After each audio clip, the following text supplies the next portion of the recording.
I posted every day on TikTok for about a year, and I now have 170,000 followers on TikTok. I also have a monetized YouTube account. I have a podcast. I have been able to build a business around what I'm doing. I have been able to help people to get to results. And all along the way, I've been able to make money. And if I told you how much, you'd be like, no way. Yeah. So why is this important? And I want to say this. I say all of that to say, I think that anybody can do this. I actually think that people can even do it faster than I did. And 170K for a year is a lot. But because I learned a lot and I documented a lot, I think that if people were to follow what I'm saying in their own realm, they would be able to do this even faster. So why is this significant? Why do I think you should do it? And what are the steps that you need to take? This is significant because it allows you to be a person who is yourself, who can then go out and help other people. The primary thing that you have to do is provide service, right?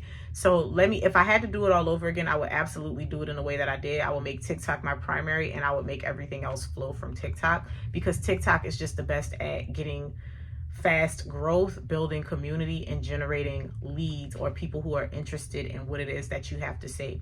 When I started TikTok, I was pretty consistent on there.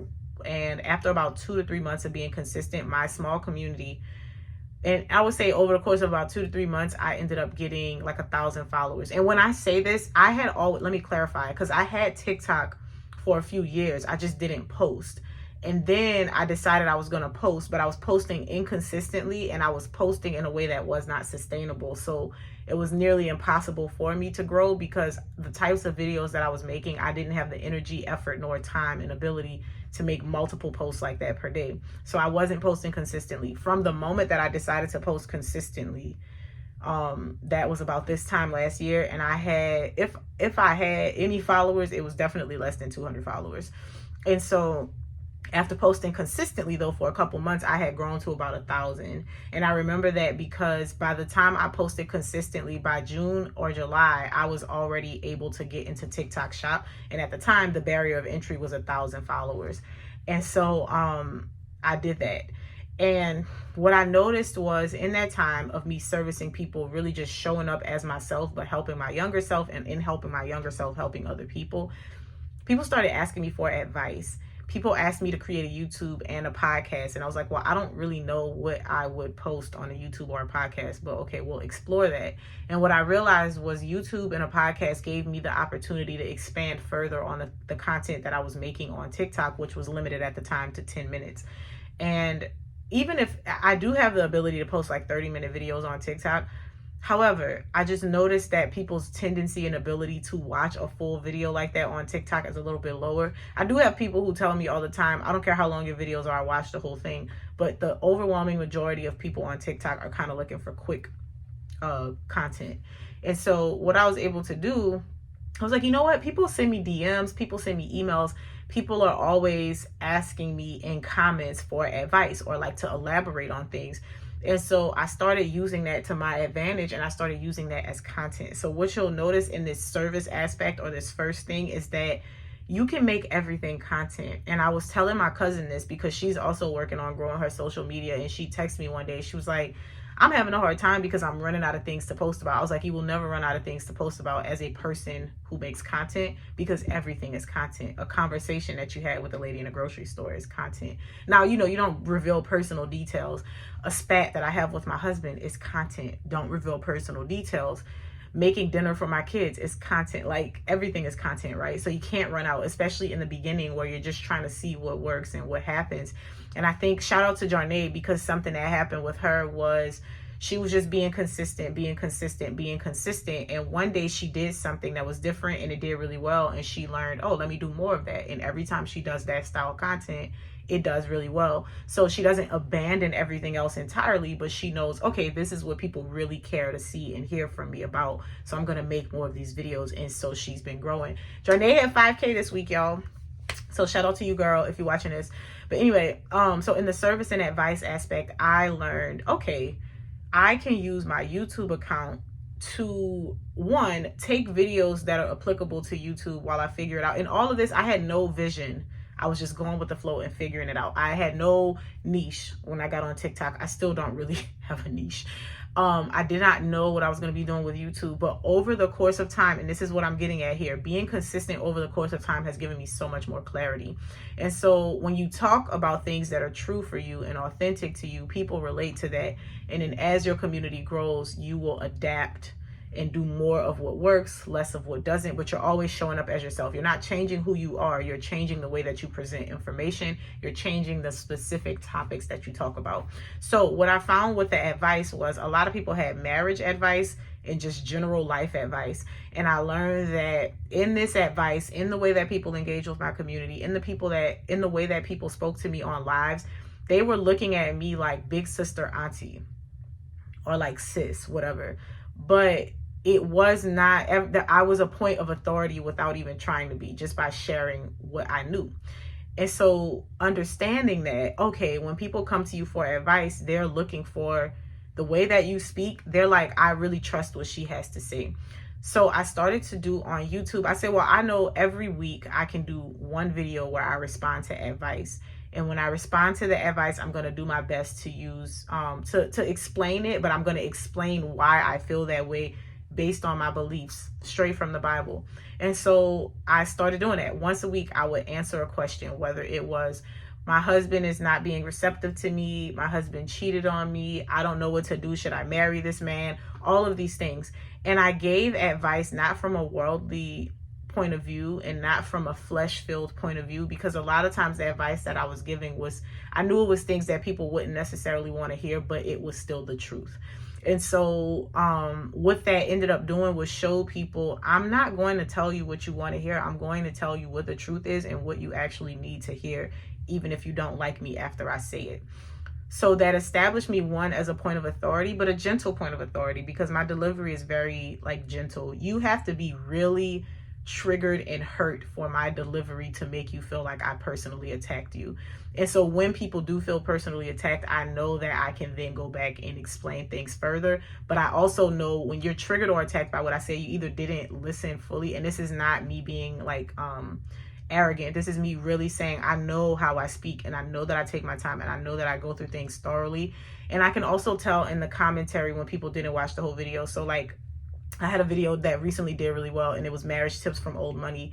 And one of the first things I mentioned was, look at her mother. That's how she's going to look in 30 years. Most of the comments were about that particular topic. And so I knew, I don't really have to respond to this, because these people who commented that and nothing else, they checked out after they heard that. So they don't even have the bandwidth or the interest to sit here and listen to the whole topic. They don't have the ability to listen to things that they don't agree with. These are people who want you to affirm everything that they say and not bring up new topics. Because one of the things that I've learned is I will listen to something even if I don't agree with it, because I want to hear your entire point. Because you might say something that I don't agree with, but then you might clarify why you feel that way later on. And a lot of people just don't have that time. So I've also learned in community building what to exhaust my time on and what not to. That's very key information if you're worried about losing yourself and being exhausted in the process, because my growth on TikTok and social media has not been exhausted. It has not been something that I have to dedicate all of my time and energy to. I've been tired sometimes, but that's because I do it around my own personal schedule. But I have learned what to give my energy to and what not to. And I respond to fewer and fewer comments these days, because some people are just being silly. Some people, they might be making a joke that doesn't really require a response. And some people really do need help and guidance. So I started focusing on productive conversations online and not the unproductive ones. And that also really comes in handy when you start to have a lot of viral videos, because as much as everyone wants to go viral, I promise you it is a lot more work to go viral, because then you have more comments coming in, you have more opinions, you have more stitches, more mentions, and so it gets to be a little bit harder to manage all of those things. But I took that and I started making a weekly advice video for YouTube, and in me continuing to do that, I realized, wait, all of the videos where I'm doing book reviews on TikTok, I need to take those to YouTube as well. And I am going to treat my YouTube like my journey of things that I have learned through reading, things I've learned in my experience with God, things that I've learned reading this book, things that I've learned about marriage based on reading books, things I've learned about parenthood, and just taking my life experiences and breaking it down into advice for people on YouTube. And then what I figured out about the podcast is almost like the same thing, but instead of reading books, I'm just offering my advice and further clarification on topics. So for instance, when I had my first viral video, I said women shape the dynamic of a relationship, and that ended up being a podcast episode, because in that like 3 or 4 minute video, if it was that long, people were extremely triggered, ready to jump off of mountains. Like, it was just a mess. But I was able to take the feedback, and this is key as well. This is actually number 2, consistency, delivery, and feedback. You take the feedback that you get and you understand how to navigate your content. So what do I mean by that? You be consistent, because it's not just consistency. I know we say post the content is going to happen. You have to post the content and pay attention. Posting the content, let's say you post 10 videos in a row and one of them goes viral. Posting the content and being consistent is not going to help you if you don't go back and look at that one video and say, what did I do here that made this video go viral, and try to recreate that. And it's not guaranteed success, but it's a higher chance than to just keep being consistent and doing everything wrong. You want to be consistent and diligent and accurate. So that would be the seeking feedback part of it. If you have 10 videos, one video goes viral, and it's something that you actually care to talk about, go back to that video and explore it. Try to recreate that hook. The way that you started that video, try to start it again. This is where your science brain comes in. I say this all the time. You have to take that video and conduct the scientific method. If I recreate this video in this exact format, let's see what works, and I'll change one thing. And it's work, right? Because you're working your mind, but it's not hard at all. It's fun. You don't have to beat yourself up about it. But if you take a video that you recreated, let's say the hook, you said something specific, say that same thing or say something similar. Maybe you put some text on the screen.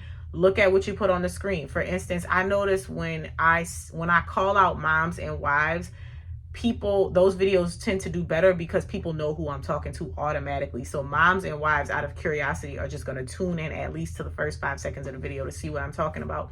If I start the video off saying your problem is, or if I say something like, friend, you slacking, you need to get it together, that's something that people feel. They know they're slacking. Even if I don't know them personally, if you know that you're slacking and you open this app and somebody says, friend, you've been slacking, you've been scrolling too long, be like, ugh, convicted, right? So you're going to stay and listen to what has to be said. But that part, it comes with just understanding what is needed. And so I was able to use that. I was able to use this consistency, feedback, and delivery to not only continue to grow my TikTok account, but to help me to get content ideas for my podcast and for YouTube. So if I got a video that went viral and I got much of the same question, maybe I would take, there's a gnat in here. Maybe I would take that same question and I would respond to it on TikTok with a video. But again, we're limited in time. But I would also explore that comment further in a podcast episode where I can sit 20, 30, 40 minutes and really unpack it and really give more thoughts behind it.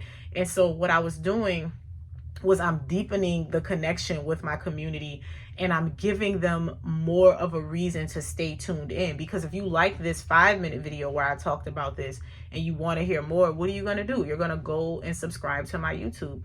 You're going to go and listen to my podcast, right?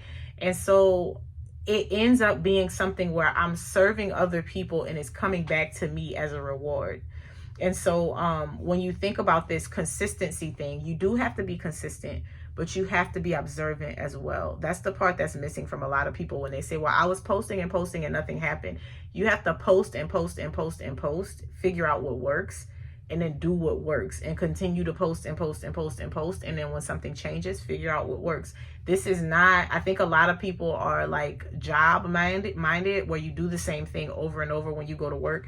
There's no challenge. There's no mental stretching, because most people are not in jobs where they're required to think further than their bandwidth or their pay grade, right? Like, you're trained for a position. This is what you do. All of your shift, you go from point A, B, C, D, go back to A, B, and you're doing that all shift. If you work in a grocery store, you're doing the same thing.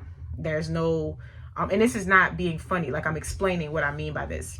You're doing the same thing. There's no, like, you're not having to do something thought-provoking that's like, how do I do this? This is hard. I have to sit back here and think about it. It's just like, if something happens on this cash register, I just call my manager. They come. Like, it's a rinse and repeat thing. If you work in a front office at a desk, if you work at the front desk of an office, whether it's clinical, a law office, rinse and repeat. if something happens, it's not your job to figure it out. You call higher management, they figure it out for you, right? However, if you are in a field where maybe you are a scientist and you're trying to figure out what's happening and why this area is corroding away, you're trying to figure out why the animals in this forest are all dying, it's a process that you go through. You collect the information, you observe and analyze, and then you go and you do your hypothesis and you test all of these things out until you get to a result, and you keep testing until you figure it out. Or if you are an attorney and you're defending somebody in a personal injury case, there's a process that you do, but every particular case is different. Sometimes there's a fatality. Sometimes there's a broken bone. Sometimes there's compensation that's needed because of whatever reason. So there's a process, but you always have to like think and be creative about how to get to the solution. As a content creator, you're not a 9-to-5er with a trained position. You're more so a problem solver. So you're a scientist, you're a doctor, you have to research. And I'm not please hear me, I'm not being funny, I'm not shading jobs, I'm explaining the difference. So when you get into your content, that's why I say it's not enough to be consistent. It's not enough to just, oh, I just come in, I ring these people up, I bag the groceries, ring the people up, bag the groceries.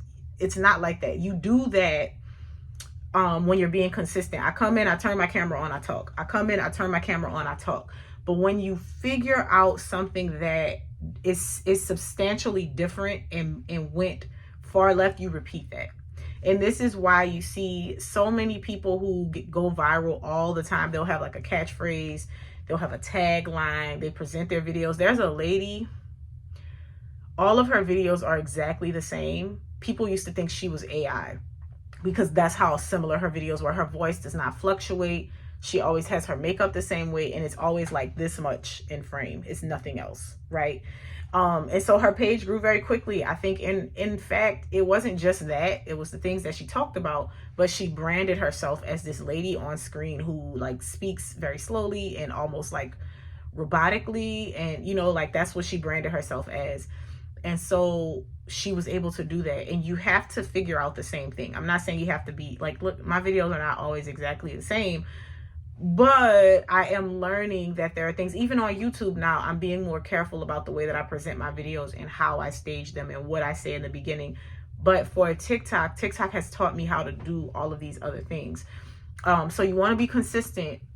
You want to make sure that you're delivering, but you also want to get feedback so that you can deliver better.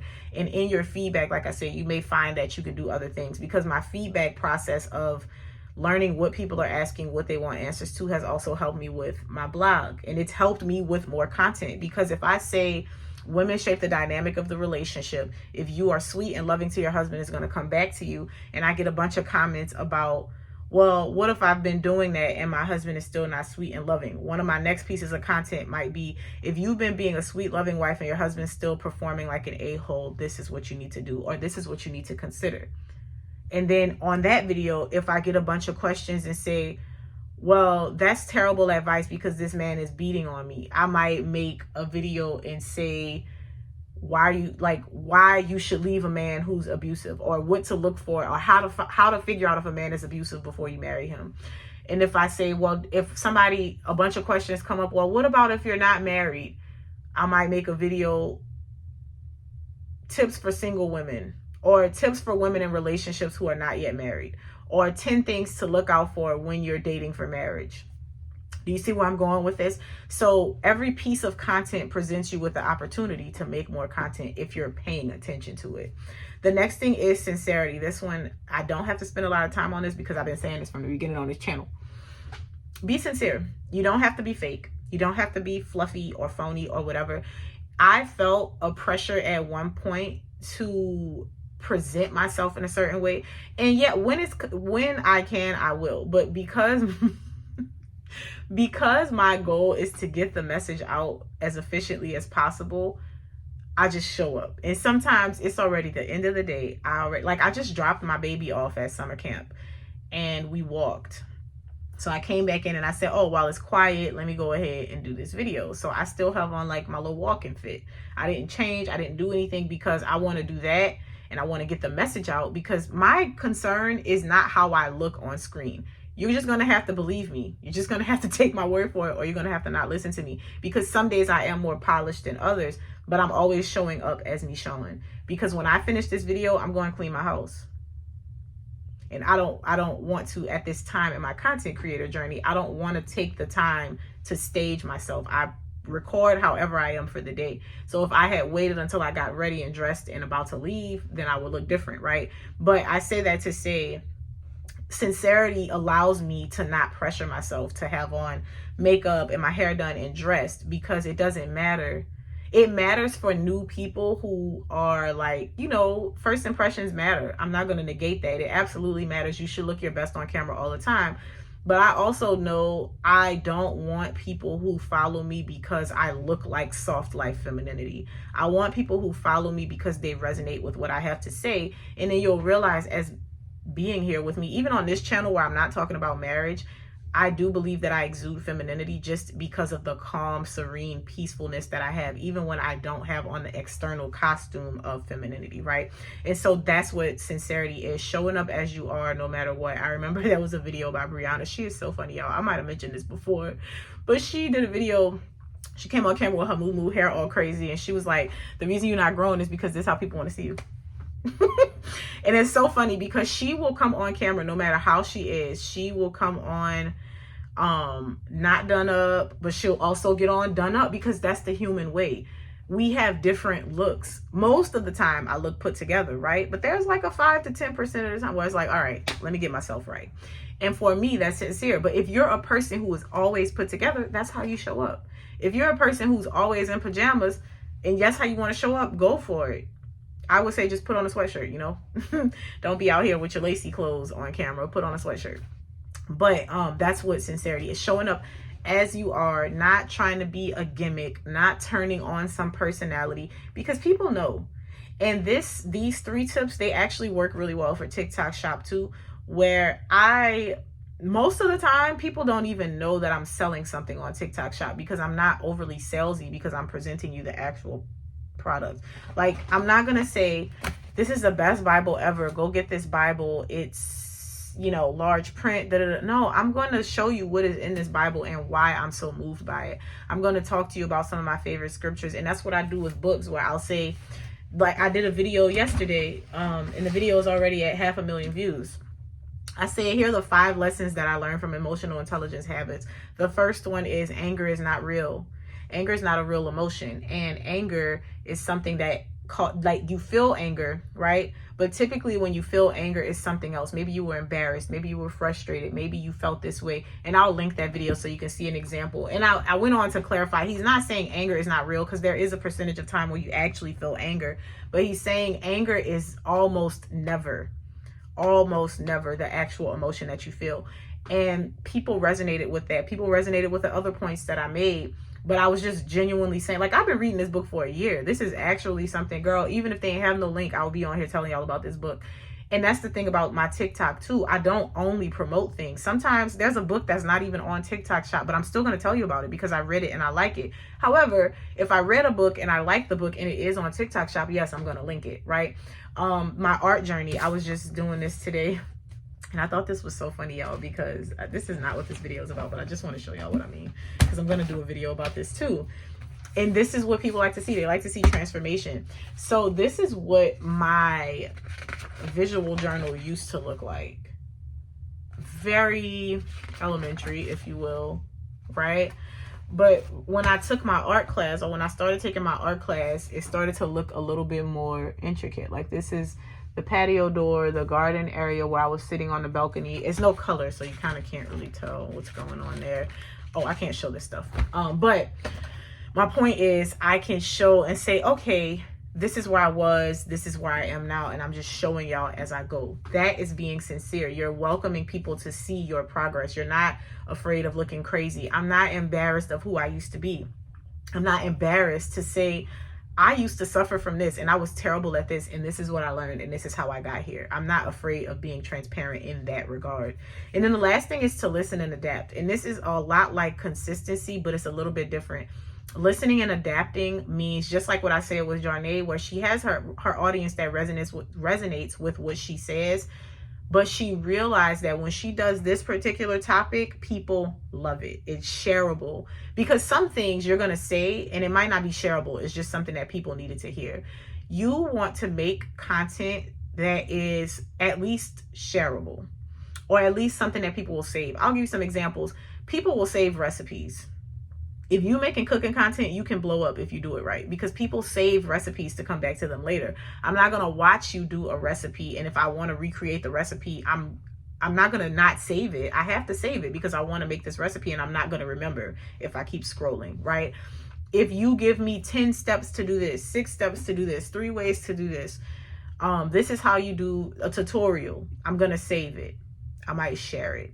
If you tell me something that's like a general life hack that people need to hear, I'm going to save it and share it. So you have to listen and adapt, and you have to understand that when you're making your content, if you can build this into your content, that helps. If you want more help with this, revisit. In April, I did a series on Contagious, the 6 things that make your content great, and if you can build it into your content. But don't focus on that right away. If you're just starting content, just start posting. Focus on that as you grow. When you're making your content, initially just make your content, and then after about 30 days, start kind of looking at it to analyze, okay, how could I have said this in a way that made this video shareable? How can I change this? Because if you just say, here's some life hacks for mom to know, I can tell you a way to clean that up and instantly make the video better from the jump is to say, here are 3 mom hacks that I wish I had known sooner, or here are 3 mom hacks that I wish I had known as a 19-year-old stay-at-home mom, or something like that, right? And so learning those things comes with practice. So don't put a lot of pressure on yourself, but just understand that those are important. So that is how I grew. Those are the tips that I took from my growth. Those are the things that I realized over the course of time are really helpful to me. And I know that they'll be helpful to you too. So hopefully you found that helpful, and I will see you in the next video, friend.